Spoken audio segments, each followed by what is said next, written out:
Hello everyone, my name is Julian Almonte, and I'm a psychologist at Westchester University's Counseling Center. I'm here to talk to you a little bit about self-care and grief today. The Counseling Center has started a video series on coping with grief. Our first video focused on the 5 stages of grief. Before we talk about self-care, I just want to remind you that everyone's journey with grief looks different, and therefore self-care will also look different for everyone. One way that I think can be helpful to think about self-care is in terms of dimensions. This image breaks down self-care into 5 dimensions: physical, emotional, spiritual, intellectual, and social. When we think about physical self-care, what we're thinking about is basic physical needs. I often think of this as the foundation for our overall wellness and self-care. So this might be showering, eating, nourishing our bodies, sleep, and other similar activities. The next one is intellectual. This is engaging in activities that can stimulate us, our minds, and keep us active and engaged.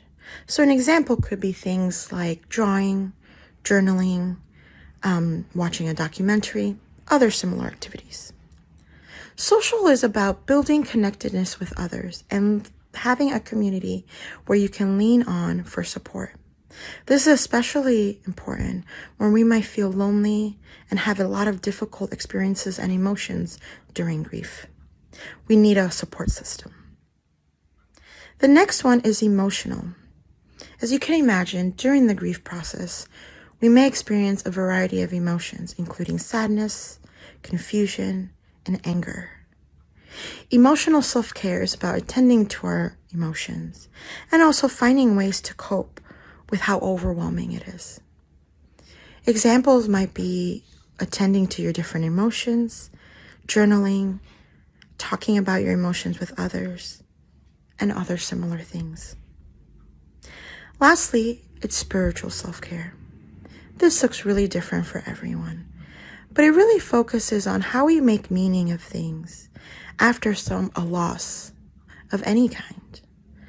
As you can imagine, when we experience loss, there might be a sense of disappointment and also kind of not knowing what to do, not knowing what's next.